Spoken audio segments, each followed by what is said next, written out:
What's up, everyone? Welcome back to Game Brigade. My name is Brian, and today I am very excited to talk about Tend from IV Studios, which is live on Kickstarter right now. Now, I have just finished playing another game of this game. It is literally 1:47 in the morning as I'm filming this because I wanted to get some more play in so I can give you guys the best video I can so you can make the best backing decisions going forward on any games you might add to your collection. Now, this video is part of my quick hit series, which means I'm going to try to give you all my thoughts on this game in a 10-minute or less video, so stay tuned for that. Okay, and before we get too crazy in the video, I just always like to make sure you guys are aware of any kind of relationships or disclosures you might need to know for any game I'm covering. So IV Studios is a company that I've worked with in the past. They have sponsored my channel in the past. They have given me free games in the past. So I would say I have a very good, friendly relationship with the company. So understand that going forward. Now, that doesn't influence any of my reviews or anything like that, but this is also not a review. I'm just gonna give you my quick thoughts of this game and my experiences with it so you guys can have a good idea going forward on that. Okay, so Tend, what is it? What can I tell you? Also, in terms of disclosures, I am, this is the first time in my life I have ever played a flip and right, roll and right like system. I have games in my collection like Roar and Right and Hadrian's Wall, but I've never actually played those games yet. So this is my first time diving into the system, and I wasn't sure if it would be a game or a thing that I like. I'm also not a big Polyonimo guy, so I had some ideas, like some hesitations, even like accepting this prototype because I wasn't sure if it would fit my playing style. But after playing it, I'm actually really excited to talk about it, and my wife really liked it. My wife was even like, I want to review this game with you, and I was like, hey, we don't review prototypes, remember, so you got to wait till the actual game comes. But those are all positive things.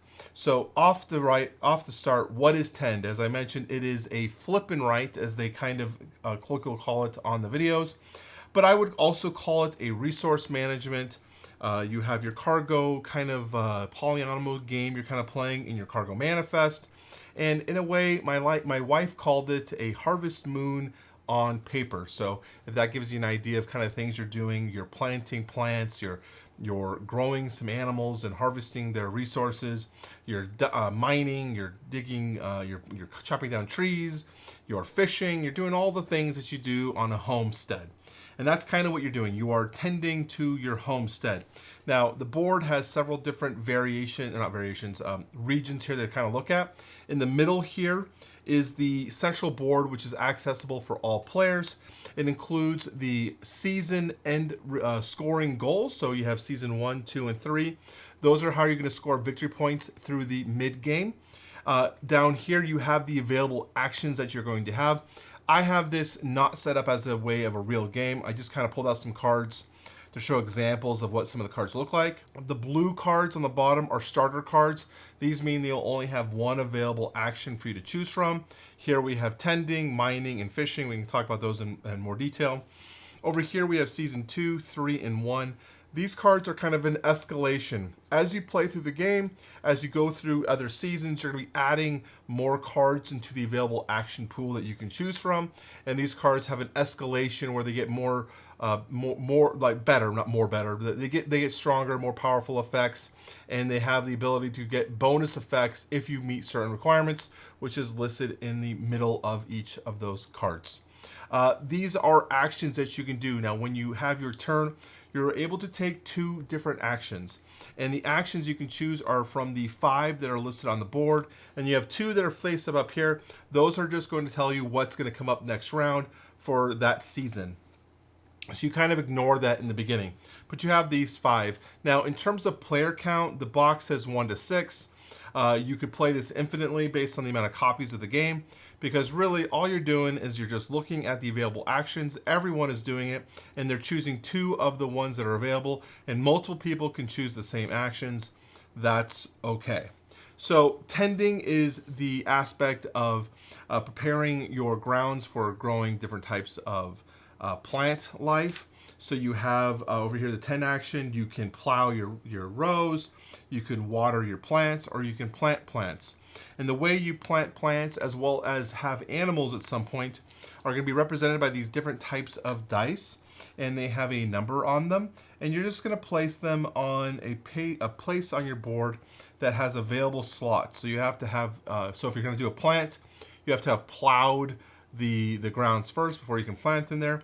And if you want to have animals, you must have already done a fence around an enclosure so that you can take an animal and place your animal inside that enclosure. So that is the idea for that action.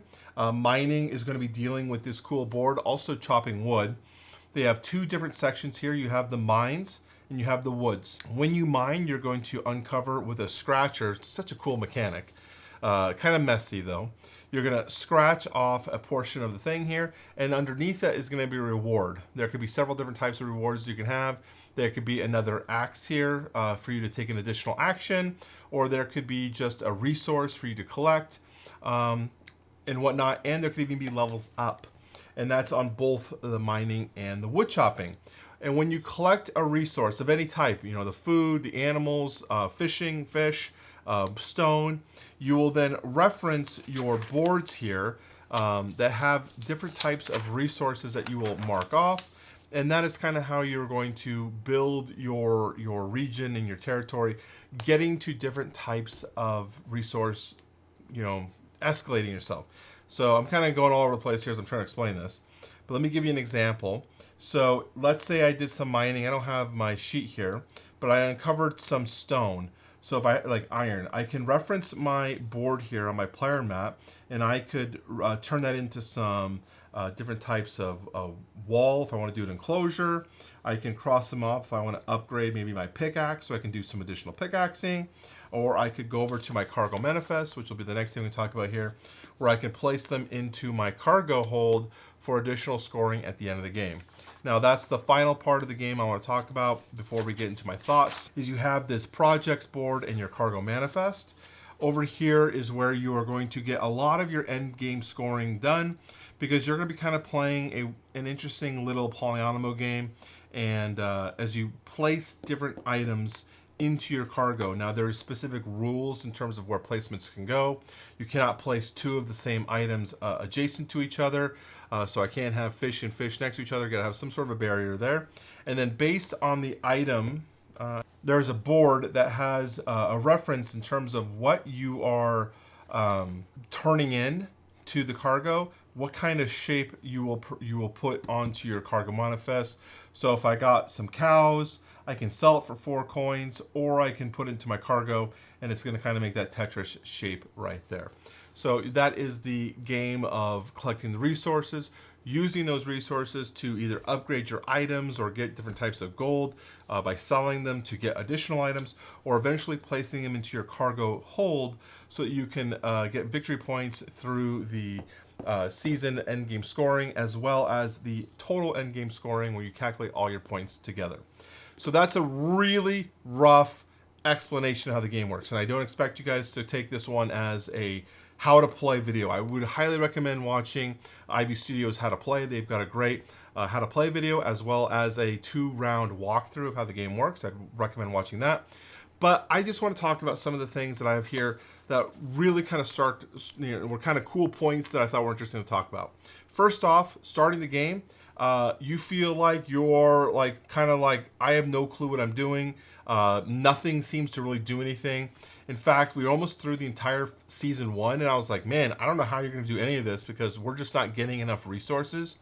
But the game has an escalation to it, where very quickly it starts ramping up, and you're able to start taking additional actions or getting additional bonuses, and things start to heat up. In fact, it can kind of get a little overwhelming, so this could be considered a negative in some ways, where you have so much going on that it's hard to keep track of some things. So for example, one of the things you can get are these energy boosts, where you can get +1 action when you are taking when you're doing something. So for example, I was mining and I decided I was going to do an energy boost. So I'm going to get 3 mining because I had an upgraded pickaxe. So I'm sitting there pickaxing. Okay, so I got this reward. I got this reward. Oh, I also got a geode. So I want to make sure I got my geode spinning there. And then my neighbor over here did their good neighbor thing where they're going to give me a resource. So I'm like, okay, I got to make sure I do that. And so all of a sudden you start having a lot of things going off at once. And you have to make sure, okay, I have to make sure I track off the resources that I got from my mining. I have to also make sure I do my geode. I also need to make sure I take track of what my neighbor gave me. So there can kind of be a little bit overwhelming parts of the game. Not a negative in a major sense, but it can get that way, which is kind of wild when you start from the beginning of the game where you're like, man, I don't know if I'm going to do anything. So that was an interesting aspect of the game I thought was there. Multiple paths. When you start this game, there's definitely like, man, I don't know what I'm going to do. There's so many options. Do I go for planting? Do I go for animals? Do I go for mining? Do I go for fishing? Do I go for chopping wood? You can't do everything, but you should try to do a few things and do them well. So that's something I like, and I'm curious of how that strategy would play out over the course of multiple different games. But that also kind of goes into kind of a concern I have after some plays is, at least for me, I found myself wanting to do the same thing over and over again because it seemed to work and I liked where it was going. And so I wondered if you can kind of get yourself in a path of just doing the same thing over and over in terms of, because they're just more efficient ways of scoring in terms of that. I would like to see more plays, get some more experiences with different types of manifest boards because they have different types of scoring, which kind of changes them up because maybe you get a board that has no mining scoring, so maybe mining is different. So there are some ways that kind of changes it up. I was just kind of concerned that that could be a thing that happens where you kind of can get into a rut of doing the same thing. But I think there's enough here to prevent that. I just don't have enough plays to warrant to like tell you one way or the other. The manifest board, I was just talking about that. I love the multiple versions. So I just kind of talked about this. At the bottom of the manifest board are different types of scoring that you get when you place things in it. So it'll say like there's 3 sections of your manifest board, and in each section, each item you place in there is worth 1 point for square it fills. But sometimes those are worth nothing. So on this board, mining is worth nothing in this square, mining is worth 2 in this square, and food is worth nothing in that square. So it really makes you kind of focus on what kind of items you're going to be placing those boards and how you're going to dictate maybe, what your strategy will be overall. So kind of counters what I was saying in the beginning, but I need to play a lot more games to really get an idea of what works. Because I personally, regardless of my manifest board in the beginning, I was like, well, I kind of like this strategy, so I'm going to just kind of hammer it and just try to work it out. So we'll see with that one. Also, good neighbor. I call this good neighbor. They probably call it good neighbor too. Good neighbor is a term I use for when I used to play Risk online. But the cards that you have here to be able to give your opponents resources to also benefit yourself, I love that. I think that's it makes it so the game doesn't feel really cutthroat and competitive because you're like, here, have a resource. I'm going to help you out. Now, I am helping myself out, but I'm also going to help you out. I like that. And it makes this, like I said, more of a family gathering weight-ish game, which I think is a big plus. The big plus I have here that I want to just finish off on is, again, the variety. There's a ton of variety in the game. So you have a lot of options, at least in my prototype, of different types of end game. These are mid-game scoring, so you have the season-ending scoring. You have a ton of card variety for the different types of actions and the combinations you can do from that. So I think it's cool. Of course, you have a ton of variety here with the different types of mining boards. Now, again, I don't know how much of these are repeated or how much variety or algorithm they've done into making these unique, but I'm hoping there's a ton of variety in there, as well as the manifest boards having those different things. So there's a lot of variety. There's a lot of options here to keep this game fresh in your collection, which I think is a huge hit. And in terms of my overall opinions of the game, I thought the game kind of was a little bit heavyish feeling reading the rules, but as soon as you started playing, it evens out. It becomes an even-keeled game. It was very easy to understand, very enjoyable to play. My wife wanted to keep playing it again, which is surprising. Anytime I hear that, I'm like, okay, this is great.